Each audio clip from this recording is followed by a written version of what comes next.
All of sudden हम लोगों ने वाराणसी जाने का प्लान बनाया, कोई प्लान नहीं था। फिर हम लोगों ने टिकट बुक की। ट्रेन में जाने के बाद हम लोगों ने थोड़ी मस्ती की आराम से, पता नहीं चला कब सुबह हो गई खेलते खेलते। किसी ने लूडो खेला, किसी ने क्या खेला।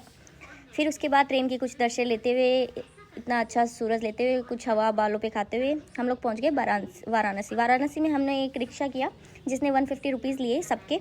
उसके बाद हमने होटल किया। होटल चार्जेस 208 रुपीज़ थे।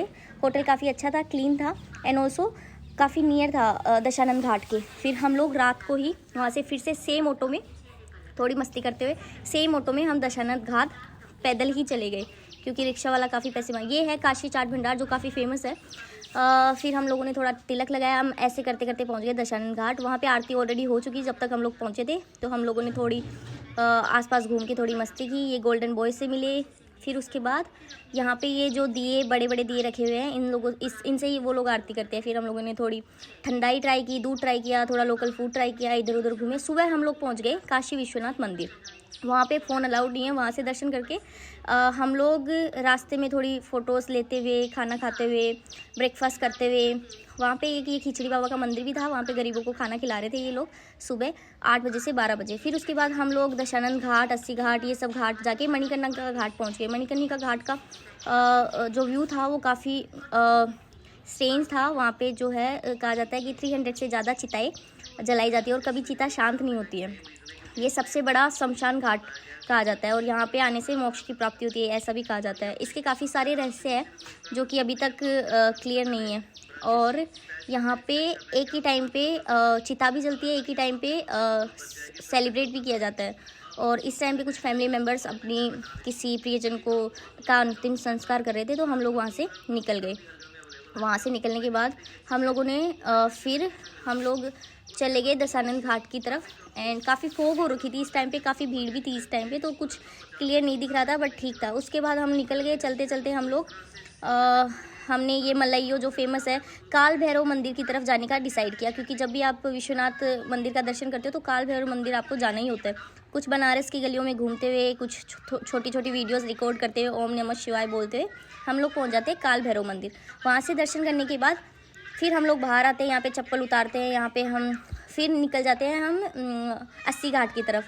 हार्दिक अभिनंदन है अस्सी घाट में। यहाँ पे खाने पीने के काफ़ी ऑप्शन है, तो आप लोगों को कोई टेंशन लेने की ज़रूरत नहीं है। यहाँ पे लेमन टी काफ़ी सारी चीज़ें हैं जो कहीं पे भी किसी भी जगह पे आपको इजीली अवेलेबल होती है, वो सेम चीज़ें यहाँ पे भी है। यहाँ पे कोई काफ़ी रश नहीं था। यहाँ पे बोटिंग ज़रूर थी। अस्सी घाट से एक किनारे से दूसरे किनारे की तरफ यहाँ पे मिनी गोवा करके एक छोटा सा आइलैंड था, अच्छा था। उसी में ये लोग थोड़े शेयरिंग में भी लेके जाते हैं, और अगर आप पर्सनल बोट करना चाहो तो वो भी कर सकते हो। ये अस्सी घाट से ये लोग लेके जाते हैं दशानंद घाट, जहाँ पे काफ़ी फेमस आरती होती है शाम को, गंगा आरती, वो मस्ट वॉच है। हम लोग धीरे धीरे थोड़ा एक्सप्लोर करते हुए, क्योंकि ये बोट जो है वो शाम को जाती है, तो हम लोगों को वहाँ पे वेट करना था। हम लोगों ने थोड़ा अपना टाइम पास किया इधर उधर घूमते हुए, कुछ खा के। फिर उसके बाद हम लोग अस्सी घाट से हम लोग बोट पे चले जाते हैं। बोट पे जाने के बाद हम लोग थोड़ा सा इधर उधर घूमते हुए, बोट पे जाने के बाद शेयरिंग में, अभी थोड़ा टाइम था बोट के चलने में, तो हम लोग इधर उधर घूम रहे थे, थोड़ा ये अस्सी घाट का व्यू ले रहे थे कि यहाँ पे भी वाराणसी में हर एक घाट पे आरती होती है ऑल द टाइम, इवनिंग में भी और मॉर्निंग में भी। सो हम लोग अभी बोट में बैठ जाते हैं। बोट में बैठने के बाद काफ़ी सारे लोग थे, थोड़ी मस्ती करते हैं। बोट के दूसरे किनारे पे जाके आइलैंड पे हम लोग थोड़ी घुड़सवारी करते हैं, वहाँ पे थोड़ी मस्ती करते हैं। और वहाँ पे एक मैगी पॉइंट भी था। मैगी एंड मैंने जैसे बोला कि मैगी, टी, ये सारी खाने पाने की चीज़ें आपको इजीली अवेलेबल होती है। मैं और मेरी दोस्त एक ही घोड़े की जान निकालते हुए, घोड़ा काफ़ी थका हुआ था, फिर भी हम दो लोग मोटे मोटे उसके ऊपर बैठ गए और इन द एंड घोड़ा गिर भी गया था।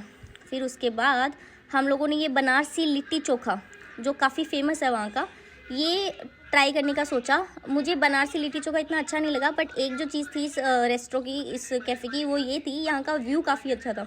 आप अगर कॉर्नर वाली सीट पे बैठोगे तो वहाँ से आप गंगा का जो अस्सी घाट का व्यू है ना, वो काफ़ी अच्छे से ले सकते हो। यहाँ से हम फिर चले गए वापस पैदल ही दशानंद घाट, अस्सी घाट से। वहाँ जाके हम लोग आरती के लिए जगह ढूंढने लगे, क्योंकि जब तक हम पहुँचे थे वहाँ पे काफ़ी ज़्यादा भीड़ हो चुकी थी, हमें लगा नहीं था कि इतनी भीड़ आ जाएगी। फिर उसके बाद हम चलते चलते थोड़े इधर उधर के नज़ारे लेते हुए, यहाँ पे हर एक घाट का अलग मीनिंग है।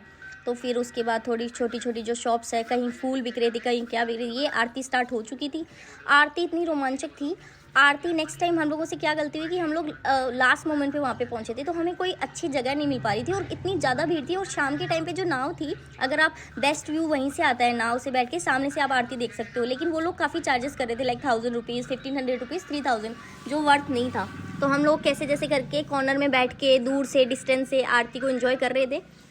और उसके बाद हम लोगों ने अच्छे से आरती एंजॉय की। आरती अप्रॉक्सीमेटली 1 आवर की थी और इतनी अच्छी आरती थी, काफ़ी टाइम तक वो लोग आरती कर रहे थे, गंगा की आरती।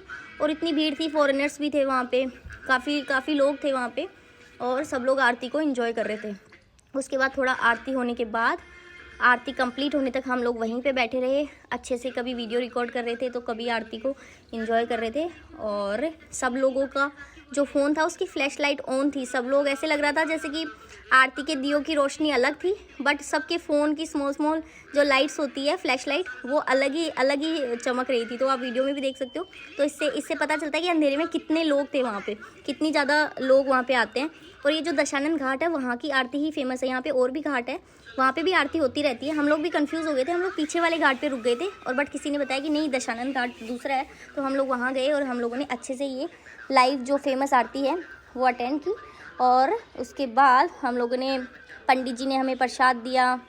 उसके बाद हम प्रसाद लेके हम लोग आराम से दशानन घाट को एक्सप्लोर करने लग गए। वहाँ पे बिल्कुल भी जगह नहीं थी। जैसे ही आरती कंप्लीट होती है, वहाँ पे क्या होता है कि अनाउंसमेंट होती है। हाँ, एक बात और, वहाँ पे स्पेशली अपने वॉलेट्स का, अपने फ़ोन का, सब चीज़ों का ध्यान रखना चाहिए, क्योंकि इतनी भीड़ होती है, कोई भी इजीली पॉकेट आपकी स्नैच कर सकता है, एंड देन फिर आपको प्रॉब्लम हो सकती है उससे, और धक्का मुक्की भी हो सकती है। स्पेशली अगर आप बच्चों के साथ जा रहे हो तो please take care of this thing. And उसके बाद हम लोग थोड़ा अनाउंसमेंट, वहाँ पे जैसी आरती कंप्लीट होती है, वहाँ पे एक अनाउंसमेंट होती है कि जल्दी से दशानन घाट पे भीड़ ना करें और कृपया जल्दी से यहाँ से चले जाए, ऐसे करके। जैसे ही आरती कंप्लीट होती है, प्रसाद मिलता है। प्रसाद मिलने के बाद आप देख रहे हो पीछे कितनी भीड़ है, सब लोग आरती को रिकॉर्ड कर रहे हैं, एंजॉय कर रहे हैं। तो आरती काफ़ी रोमांचक थी, काफ़ी इंटरेस्टिंग आरती थी। आप लोगों को एक बार अगर वाराणसी गए हो तो स्पेशली दशानन घाट की आरती आपको देखनी चाहिए, जो कि इवनिंग टाइम में होती है। फिर आरती होने के बाद वीआईपीज़ के लिए अलग वहाँ पे सिस्टम था कि अगर आप कोई आरती करा रहे हो तो आपको स्पेशल तरीके से आरती कराई जाती है, एंड आपको कुछ पैसे देने होते हैं। स्पेशली ये जो पंडित जी दिख रहे हैं अभी आरती कर रहे हैं, ये आपको लेके जाएंगे घाट पे, आरती करवाएंगे, एंड देन सारी फॉर्मेलिटीज़ करवाएंगे। वीआईपीज़ के लिए एक स्पेशल अलग से एक फैसिलिटी होती है, उनको फ्रंट सीट भी मिलती है। आरती अटेंड करके हम लोग चले गए थे यहाँ से ट्रेन में वापस अपने घर की तरह, कुछ ट्रेन के नज़ारे कैद करते हुए। ये छोटी सी जर्नी थी जो हम लोगों ने काफ़ी इन्जॉय की। Thanks for watching.